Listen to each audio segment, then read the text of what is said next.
નમસ્કાર ગુજરાતના અધિકારી મિત્રો, આજે આપણે જોવાના છે 13 માર્ચ 2025નું મોસ્ટ ઇમ્પોર્ટન્ટ કરંટ અફેર। તે પહેલાં ખાસ કરીને લેક્ચરમાં નવા હોય તો લેક્ચરને સંપૂર્ણ જોવો, ચેનલને સબસ્ક્રાઈબ કરવી અને વિડીયો પસંદ આવે લાઇક અને શેર કરી જ દેવાનો હોય। તો ચાલીએ આજના ક્લાસની આપણે શુભ શરૂઆત કરી દઈએ। તો કોમનવેલ્થ દિવસ 2025 ક્યારે મનાવવામાં આવ્યો? તો 10 માર્ચે મનાવવામાં આવે છે દર વર્ષે કોમનવેલ્થ દિવસ। તો કોમનવેલ્થ દિવસ 2025 જે દર વર્ષે માર્ચના બીજા સોમવારે મનાવવામાં આવે છે અને આ વખતે બીજો સોમવાર 10 માર્ચે હતો, એટલે આપણે આ વખતે ઉજવીએ છીએ 10 માર્ચના રોજ। જે માર્ચ દરમિયાન નાગરિક અને ધાર્મિક મેવાડ, શાળાઓ, સભાઓ, ચર્ચા અને ધ્વજવંદન સમારોહ અને સંસ્કૃતિની ઉજવણીનો સમાવેશ કરવામાં આવે છે આ દિવસ નિમિત્તે। એટલું ખાલી યાદ રાખવાનું છે કોમનવેલ્થ દિવસ અને થીમ પર છે। સાથે મળીને આપણે આગળ વધીએ। હવે જોઈ લઈએ કોમનવેલ્થ દિવસ શા માટે ઉજવવામાં આવે છે, હું એના ક્રાઇટેરિયા છે વગેરે। તો કોમનવેલ્થ એટલે કે કોમનવેલ્થ એ સભ્ય દેશોનો જે સંઘ છે। શા માટે આને કોમનવેલ્થ નામ આપવામાં આવ્યું? તો કે આ એવા દેશો હતા જે સમયે બ્રિટિશ શાસન હેઠળ હતા। ગમે એ લઈ લઉં, પછી આપણે આવી જઈએ ભારતે। કોમનવેલ્થ ગેમ આપણા દેશો વચ્ચે 4 વર્ષ એ યોજાય છે, એટલે કે કોમનવેલ્થ ગેમ પણ યોજાય છે આના જ માનમાં। જેની પ્રથમ આવૃત્તિ 1930માં યોજાઈ હતી હેમિલ્ટન, કેનેડા ખાતે। તો પેલી આવૃત્તિ યાદ રાખવાની અને શૈલી યોજાવાની છે, એ બંને તો યાદ જ રાખવાની હોય। 2022માં 22મી આવૃત્તિ બર્મિંગહામ, ઇંગ્લેન્ડ ખાતે યોજાઈ હતી। 2024માં 23મી આવૃત્તિ યોજાશે ગ્લાસ્ગો, સ્કોટલેન્ડ। આ પહેલાં ઓસ્ટ્રેલિયામાં યોજાવાની હતી, પછી ચેન્જ થઈ ગયું, ઓસ્ટ્રેલિયા કે અમે નહીં યોજીએ। ત્યારબાદ ભારત 19મી આવૃત્તિ 2010માં નવી દિલ્હી ખાતે યજમાની કરી ચૂક્યું છે કોમનવેલ્થ ગેમનું। તો ખાસ કરીને એટલું કોમનવેલ્થ શબ્દની માહિતી યાદ રાખવી। બ્રિટિશ શાસન આધિપત્ય હેઠળ જે દેશો હોય એને કોમનવેલ્થ તરીકે પણ ઓળખવામાં આવે છે। ત્યારબાદ માર્ચના દિવસો જોઈ લઈએ તો 1 માર્ચ વિશ્વ નાગરિક સંરક્ષણ દિવસ, એની સાથે શૂન્ય ભેદભાવ દિવસ અને વિશ્વ સિગ્રામ દિવસ પણ આપણે ઉજવ્યા હતા। 3 માર્ચ વિશ્વ વન્યજીવ દિવસ, આની સાથે વિશ્વ સુનાવણી દિવસ પણ આપણે ઉજવ્યો હતો। 5 માર્ચ આંતરરાષ્ટ્રીય નિઃશક્તિકરણ અને બ્રેઇન પ્રયાસ જાગૃતિ દિવસ આપણે ઉજવ્યો હતો। 7 માર્ચ જન ઔષધિ દિવસ, 8 માર્ચ આંતરરાષ્ટ્રીય મહિલા દિવસ અને 10 માર્ચે આંતરરાષ્ટ્રીય મહિલા ન્યાયાધીશોનો દિવસ અને આ એક કોમનવેલ્થનો દિવસ પણ આપણે ઉજવી શક્યા છીએ। તો ખાસ કરીને યાદ રાખવા એટલા દિવસો। ત્યારબાદ તો કે રાષ્ટ્રીય સુરક્ષા સપ્તાહ 2025 ક્યારથી ક્યાં સુધી મનાવવામાં આવે છે? તો 4 માર્ચથી 10 માર્ચ સુધી મનાવવામાં આવે છે આ એક સપ્તાહ। તો 1972થી ભારતમાં રાષ્ટ્રીય સલામતી સપ્તાહ ઉજવવામાં આવે છે, જે જીવનના તમામ ક્ષેત્રમાં સલામતી વિશે જાગૃતિ લાવવા અને સમર્પિત કરે છે। જે 4 માર્ચથી શરૂ થાય છે, રાષ્ટ્રીય સલામતી દિવસ તરીકે ઓળખવામાં આવે છે અને 4 માર્ચથી જ ઉજવવામાં આવે છે, 10 માર્ચ સુધી ચાલે છે આ એક સપ્તાહ। તો આ એક દિવસ પણ યાદ રાખવો અને સપ્તાહ પણ આખો યાદ રાખવો। 4 માર્ચ રાષ્ટ્રીય સુરક્ષા સપ્તાહ આપણે વાત કરી લીધી એ મુજબ। આની તો કે 54મી આવૃત્તિ છે, 1972થી શરૂઆત થઈ, તો આ 54મી આવૃત્તિ છે। આની થીમ તો કે વિકસિત ભારત માટે સલામતી અને આરોગ્યનું મહત્વપૂર્ણ રાખવું। તો ખાસ કરીને આજે એક દિવસ અને એક આપણે સપ્તાહ પર જોઈ લીધો, યાદ રાખવા બંને વિશે। ત્યારબાદ અમિત શાહે કયા રાજ્યમાં સાક્ષર મિથિલા મહોત્સવ 2025નું સંબોધન અથવા તો ઉદ્ઘાટન કર્યું છે? તો જો મિથિલા જોઈ અને અડધો હું આમ તો 90% લોકો બિહારમાં જોયા જાય, પણ જેને વાંચેલું હોય એ ગુજરાત ગાંધીનગર ટીક કરીને આવશે। તો જોઈએ સંપૂર્ણ માહિતી। તો આપણે કેન્દ્રીય ગૃહમંત્રી છે અને સહકારી મંત્રાલયના મંત્રી અમિત શાહે આજે ગુજરાત ગાંધીનગરમાં સાક્ષર મિથિલા મહોત્સવ 2025ને સંબોધિત કર્યું। ગુજરાતના વિકસિતમાં બિહારના જે મિથિલા ક્ષેત્રના લોકોનું યોગદાનને સન્માન કર્યું અને આ ઉત્સવનું આયોજન કર્યું। ઉદ્ઘાટન આપણા અમિત શાહે કર્યું। બિહારમાં મિથિલા પ્રદેશ આપણે એક સાંસ્કૃતિક વારસા તરીકે પણ ઓળખીએ છીએ। આના એક પાત્ર પણ જાણીતું છે, રામાયણનું એક પાત્ર, જોઈએ એના વિશે પણ। તો મિથિલા પ્રદેશના માતા સીતાનું જન્મસ્થળ હોવાનું માનવામાં આવે છે। ક્યાંક આવું લખેલું છે, ક્યાંક ઓલું છે, આપણે જે ઓથેન્ટિક સ્ત્રોત હોય એ ઉપર હાલવું। ભારતની મુખ્ય જાન પરંપરાગત સંખ્યા, તત્વજ્ઞાન, ન્યાય દર્શન અને મીમાંસા વૈશ્વિક ફિલસૂફી જન્મસ્થળનો દરજ્જો ધરાવે છે, એટલા માટે યાદ રાખવો આ એક ઉત્સવ જે ગુજરાતના ગાંધીનગરમાં ઉજવવામાં આવ્યો। ત્યારબાદ મોસ્ટ ઇમ્પોર્ટન્ટ પ્રશ્ન, કયું રાજ્ય પોતાનો ઉપગ્રહ લોન્ચ કરનાર પ્રથમ ભારતીય રાજ્ય બન્યું છે? તો આસામ, જે એક અસ્મટ નામનો ઉપગ્રહ લોન્ચ કરી રહ્યું છે।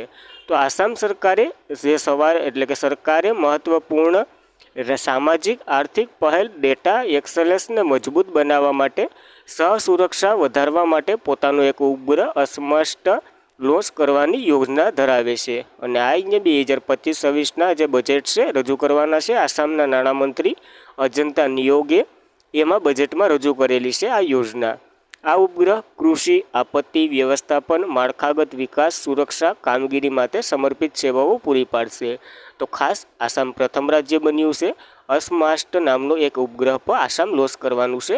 ઉપરથી આસામ, આસમટ વગેરે એવું રીતના યાદ રહી જશે, વધારે લોડ લેવાની જરૂર નહીં પડે.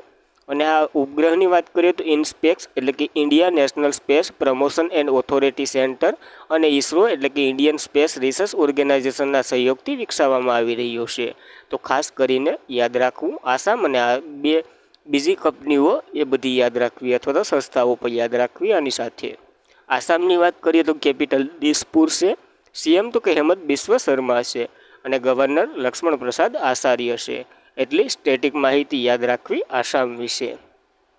ત્યારબાદ ભારતે કયા દેશ સાથે અદ્યતન યુદ્ધ ટેન્ક એન્જિન માટે 248 મિલિયન કરાર પર હસ્તાક્ષર કર્યા છે? તો રશિયામાંથી આવવાના છે ભારતમાં આ ટેન્કનું નામ ખાસ કરીને યાદ રાખવું T-72 છે. તો ભારત રશિયાને જે રોસોબોસનેસ્પોર્ટ સાથે એટલે કે આ એક કંપની છે એની સાથે કરાર કર્યા, 248 મિલિયનના કરાર કર્યા, જેના દ્વારા T-72 યુદ્ધ ટ્રેન્કો કાફલા માટે અદ્યતન 1000 હોર્સ પાવરના જે એન્જિન ખરીદી રહ્યું છે ભારત. અને આ અપગ્રેડ થયેલા છે. આનો હેતુ તો કે ભારત સેવાઓની યુદ્ધ ભૂમિ ગતિશીલ અને આક્રમણ ક્ષમતામાં વધારો કરવાનો છે. તો રશિયા આપણું પરમ મિત્ર જેની મેરથી આપણે લેવાના છે. વધુમાં આ સોદામાં એન્જિનના લાયસન્સ પ્રાપ્ત ઉત્પાદન ભારતની રાજકીય માલિકીના એડમેલ વર્ટિકલ નિગમ લિમિટેડ ટેકનોલોજી ટ્રાન્સફર કરવાનો સમાવેશ કર્યો છે. ખાસ કરીને એટલું જ યાદ રાખવાનું છે. આ ટેન્ક સરસામાં રહ્યા છે તો એના વિશે માહિતી લઈ લઈએ. T-72 ટેન્ક જે ટાંકીઓ અપગ્રેડ કરવામાં આવ્યું છે. નકર તો પહેલાં જો 1970ના દાયકામાં જે આવ્યું ને એ જૂન્યું નથી આવવાનું, એ તો આપણી મેરે હાલ હાજર છે. હવે આ અપગ્રેડ વર્ઝન છે ને એ આવવાનું છે. સેનાના શસ્ત્ર કાફલાઓને કરોડરજ્જુ બનાવવાનું કહે છે. અને આર્મી હાલમાં 780 SP એન્જિન સાથે 2500 T-72 ટેન્ક ચલાવે છે, જેમાં હવે નવા 1000 પ્લસ થઈ જાય. એક રશિયાની રોસમોસલેન નામની કંપની છે એ આપવાની છે અને 248 મિલિયન કરાર થયા છે ભારત અને રશિયા વચ્ચે. ખાસ એટલું જ આ આર્ટિકલમાં યાદ રાખવાનું છે. ત્યારબાદ રશિયા સરસામાં રહ્યું છે કેપિટલ મોસ્કો છે, ચલણ તો કે રૂબેલ છે, પ્રમુખ અથવા તો રાષ્ટ્રપતિ વ્લાદિમીર પુતિન છે અને PM તો કે મિખાઈ મિશુસ્તિન છે. તો ખાસ કરીને એટલી સ્ટેટિક માહિતી રશિયા વિશે યાદ રાખવી. ત્યારબાદ કયા ગ્રાન્ડ માસ્ટરે 2025માં વર્લ્ડ જુનિયર ચેસ ચેમ્પિયનશિપ જીતી છે? તો પ્રણવ વેંકટ અથવા તો આર પ્રણવ, બંને એક જ નામ છે, એને જીતી છે આ ગ્રાન્ડ. પુરુષમાં વાત કરેલી છે. ગ્રાન્ડ માસ્ટર પ્રણવ વેંકટે વર્લ્ડ જુનિયર ચેસ ચેમ્પિયનશિપ જીતનાર 7મો ભારતીય ખેલાડી બન્યો. સ્લોવેનિયાના જે ફ્રીડે માસ્ટર મેટ્રિક લવરેન્સ્કીને સામે છેલ્લે મેચમાં ડ્રો થયા બાદ આપણે પ્રણવે 2025માં વર્લ્ડ જુનિયર ચેસ ચેમ્પિયનશિપ જીતી. અને 9 પોઈન્ટથી વગેરે પોઈન્ટો નથી યાદ રાખવાના, ખાલી 2025 વર્લ્ડ જુનિયર ચેસ ચેમ્પિયનશિપનો ખિતાબ પ્રણવ વેંકટેશે જીતી છે. ખાલી એટલું જ યાદ રાખવાનું છે. જ્યારે મહિલાઓની વાત કરીએ તો અન્ના સુખમાન જે રશિયાના છે એને મહિલાનો ખિતાબ જીત્યો છે. આપણે પુરુષથી મતલબ મહિલાનું તો બહુ પેપર હાર્ડ કરવું હોય તો પૂછે, નકર તો પુરુષથી આર પ્રણવ. જ્યારે 20 વર્ષથી ઓછી ઉંમરના ચેસના ખેલાડી હોય એ વર્લ્ડ જુનિયર ચેસ ચેમ્પિયનશિપમાં ભાગ લઈ શકે છે. અને પ્રણવ ભારતના 75માં ચેસ ગ્રાન્ડ માસ્ટર પર છે.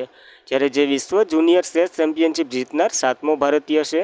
તો પહેલા ભારતીય કોણ હતા? તો કે વિશ્વનાથ આનંદ હતા, જેને 2017માં આ ટાઇટલ જીત્યું હતું. તો ખાસ એટલું ચેસ વિશે યાદ રાખવું. હવે ચેસની વાત આવી તો ફ્રી ડેપો જોઈ લઈએ, કારણ કે ચેસની સર્વોચ્ચ સંસ્થા છે જે 20 જુલાઈ 1924ના રોજ તેમની રચના થઈ હતી. મુખ્ય મથક લોસન સ્વિટ્ઝરલેન્ડમાં છે. જ્યારે એના પ્રેસિડેન્ટ આર્કોડી ડોરોકોવિચ છે અને વાઇસ પ્રેસિડેન્ટ એક ભારતીય છે વિશ્વનાથ આનંદ. તો ખાસ કરીને એટલી ફ્રી ડે વિશે માહિતી યાદ રાખવી. ત્યારબાદ કયા વ્યક્તિએ જે નારિકામાં વ્યવહારાત્મક રોકાણ કરી અને બ્રાન્ડ એમ્બેસેડર તરીકે જોડાયા છે? તો આપણા જે કેવાના બેડમિન્ટનના પ્લેયર્સ છે કોણ? તો કે સાયના નહેવાલ એ જોડાયા છે. તો બેડમિન્ટન દિગ્દર્શક અને ભૂતપૂર્વ વિશ્વના નંબર 1 સાયના નહેવાલ એક નવીન માસિક સ્ત્રાવ સ્વચ્છતા બ્રાન્ડ નારિકા સાથે ભાગીદારી કરી છે. હવે આ નારિકા એક કંપની છે જે માસિક સ્ત્રાવમાં જે આપણે નેપચિન ને એવું બધી બનાવે છે અને મહિલાઓનો ખ્યાલ રાખે છે. નારિકા સાથે ભાગીદારી કરી જે વ્યવસાયની દુનિયામાં પ્રવેશ કર્યો છે સાયના નહેવાલે એક વ્યવહારાત્મક રોકાણ અને બ્રાન્ડ એમ્બેસેડર તરીકે પસંદ થયા છે. આ નહેવાલનો ઉદ્દેશ્ય તો કે ટકાઉ અને ઉચ્ચ ગુણવત્તા માસિક સ્ત્રાવ સંભાળ ઉકેલવાનું પ્રોત્સાહન આપવાનું છે, એટલા માટે એ આમાં જોડાયા છે. ત્યારબાદ નારિકાની વાત કરીએ તો આ કંપની ભારતની એકમાત્ર જર્મન લેબ સર્ટિફિકેટ જે સેનિટરી નેપકિન જે કહેવાય એ પ્રોડક્ટ બનાવે છે. અને આ એવી રીતના બનાવે કે જે ફરીથી વાપરી શકો, તમે યુઝ કરી અને પાછું એને એ વાપરી શકો. જ્યારે સાયના નહેવાલની વાત કરીએ તો હરિયાણાના બેડમિન્ટનના પ્લેયર છે જે બહુ સરસામાઈ હોય છે, તો નારિકા સાથે જોડાયા છે. એમાં રોકાણ કર્યું અને બ્રાન્ડ એમ્બેસેડર બન્યા છે. યાદ રાખવા કઈ ગેમના ખેલાડી છે? તો બેડમિન્ટનના ખેલાડી છે સાયના નહેવાલ. ત્યારબાદ જેપી નડ્ડાએ કયા રાજ્યની છોકરીઓ માટે 2 યોજનાઓ શરૂ કરી, જેના નામો તો કે મુખ્યમંત્રી બાલિકા સમૃદ્ધિ યોજના અને મુખ્યમંત્રી કન્યા આત્મનિર્ભર યોજના છે. તો આ બંને ત્રિપુરાના અગરતલામાં એને લોન્ચ કરી છે. આ બંને યોજનાઓ આપણા જેપી નડ્ડાએ, જે સ્વાસ્થ્ય મંત્રાલયના મંત્રી છે. તો 9 માર્ચ 2023ના રોજ કેન્દ્રીય આરોગ્ય અને પરિવાર કલ્યાણ મંત્રી ભારતીય જનતા પાર્ટીના પ્રમુખ જગત પ્રકાશ નડ્ડાએ રાજ્યની છોકરીઓ માટે ત્રિપુરાની સરકારે 2 કલ્યાણકારી યોજના શરૂ કરી.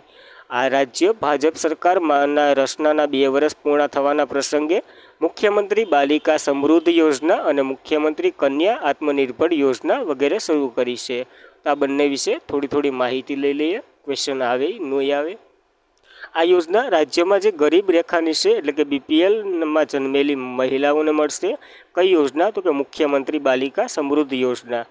રાજ્ય સરકારની છોકરીઓને 50,000 રૂપિયા બોન્ડમાં જમા કરવામાં આવશે. છોકરીઓ 18 વર્ષની થાય પછી જે છોકરીઓને બોન્ડ આપવામાં આવશે. અને રાજ્ય સરકારે જણાવ્યા મુજબ છોકરીઓ 18 વર્ષની થશે ત્યાં બોન્ડની કિંમત 10 લાખ રૂપિયા થવાનું ધારણ કરેલું છે. હાલ પહેલાં 50,000 મૂકવાના અને એ જે 18 પ્લસ થઈ જાય એટલે 10 લાખ સુધીની રકમ એમાં જમા થાય, એવી રીતના કંઈક છે આ યોજના. મુખ્યમંત્રી બાલિકા સમૃદ્ધિ યોજના ત્રિપુરા સાથે સંકળાયેલી છે. ત્યારબાદ મુખ્યમંત્રી કન્યા આત્મનિર્ભર યોજનાની વાત કરીએ તો ઉચ્ચ માધ્યમિક શાળાના અભ્યાસ કરતી હોશિયાર છોકરીઓ માટેની આ યોજના છે, જે ત્રિપુરા શિક્ષણ બોર્ડ અને CBSE અને ભારતીય શાળા પ્રમાણપત્ર સાથે જોડાયેલી આ એક યોજના છે. પરીક્ષામાં ઉચ્ચ ગુણ મેળવેલા એટલે કે 140 હોશિયાર વિદ્યાર્થીઓને રાજ્ય સરકાર દ્વારા મફત સ્કૂટી આપવામાં આવશે. સ્કૂટી જોતી હોય, તૈયારી કરી શકો તો ત્રિપુરા જઈ શકો. યાદ રાખવી આ બંને યોજનાઓ. ત્રિપુરાની વાત કરીએ તો કેપિટલ અગરતલા છે. રાજ્યપાલ N ઇન્દ્રસેન રેડ્ડી છે. મુખ્યમંત્રી ડૉક્ટર માણિક શાહ છે. અને જેપી નડ્ડાએ અહીં 2 યોજનાઓ શરૂ કરી છે, તો એ ખાસ કરીને યાદ રાખવું. ત્યારબાદ કોના દ્વારા પર્વત શિરોમણી ભગતસિંહ કોઠિયારી પુસ્તકનું વિમોચન કરવામાં આવ્યું છે? તો આપણા લોકસભાના અધ્યક્ષ ઓમ બિરલા દ્વારા આ શુભ કાર્ય થયું છે. તો લોકસભાના અધ્યક્ષ શ્રી ઓમ બિરલાએ આજે ઉત્તરાખંડના ભૂતપૂર્વ મુખ્યમંત્રી, મહારાષ્ટ્ર અને ગોવાના ભૂતપૂર્વ રાજ્યપાલ, ભૂતપૂર્વ સંસદ સભ્ય શ્રી ભગતસિંહ કોઠિયારીની એક અસાધારણ વ્યક્તિ તરીકે બિરદાવ્યા. અને એક સામાન્ય સરળ ભાષામાં કહીએ તો પર્વત શિરોમણી ભગતસિંહ કોઠિયારની પુસ્તકનું વિમોચન પણ કરવામાં આવ્યું છે. તો ઘણા પદો સાથે સંકળાયેલા છે. ઉત્તરાખંડના ભૂતપૂર્વ મુખ્યમંત્રી રહી ચૂક્યા, મહારાષ્ટ્ર અને ગોવાના રાજ્યપાલ રહી ચૂક્યા, તો ઘણું રાજકારણમાં ઉતરેલા છે આ વ્યક્તિ. અને તેમણે આજે નવી દિલ્હીમાં Indira Gandhi national state for arts ખાતે મદન મોહન સંતિ દ્વારા લખાયેલ પુસ્તક પર્વત શિરોમણી ભગતસિંહ કોઠિયારી એ પુસ્તકનું વિમોચન કર્યું છે ઓમ બિરલા દ્વારા. તો યાદ રાખવું ખાલી પુસ્તક અને એના લેખક અને કોના માટે લખાયું, કોના દ્વારા લખાયું, એવી રીતના બે પોઈન્ટ યાદ રાખવાના હોય, વધારે લોડ ન લેવાય. ત્યારબાદ ચક્રવાત આલ્ફ્રેડ કયા દેશને પ્રભાવિત કર્યું છે? તો ઓસ્ટ્રેલિયામાં 1 જણાનું મૃત્યુ થઈ ગયું અને બીજા ઘણાને ઘાયલ પણ કરી નાખ્યા. તો બહુ પ્રભાવ છે. તો ચક્રવાત આલ્ફ્રેડ ઉષ્ણકટિબંધીય નીચાવાળા સિસ્ટમમાં ડાયગ્રેટ થયું. પ્રથમ તેની અસર હજુ પણ ગંભીર છે, કારણ કે ઓસ્ટ્રેલિયાના જે પૂર્વ કિનારા પર વાવાઝોડાના કારણે એક વ્યક્તિનું મૃત્યુ થયું અને અનેક લોકો ઘાયલ થયા છે. ભારે વરસાદ, ભારે પવન વધતા પૂરના જોખમો વચ્ચે કન્ટિન્યુટી જળવાતી નથી ઓસ્ટ્રેલિયાની. તો ખાસ કરીને ઓસ્ટ્રેલિયામાં ચક્રવાતને વિલીવિલી કહેવામાં આવે છે. ભારતમાં શું કહેવાય? ચક્રવાત કહેવાય. અને ચક્રવાત આલ્ફ્રેડ ઓસ્ટ્રેલિયામાં ટકરાયેલું છે. ક્યાં? તો કે પશ્ચિમ કિનારે. એટલી માહિતી આમાંથી યાદ રાખવાની છે. અને આજના માટે એટલું જ હતું. ખાસ કરીને મિત્રો, ક્લાસમાં મજા આવતી હોય તો એક સારી એવી સરસ એવી કોમેન્ટ કરી દઉં. કંઈ સુધારા હોય તો એ તમે સીધી શકો, કારણ કે પરમ મિત્ર ગણીને હાલવાનું તમારે. આજના માટે એટલું જ હતું. Thank you for watching this video. જય હિન્દ, જય ભારત.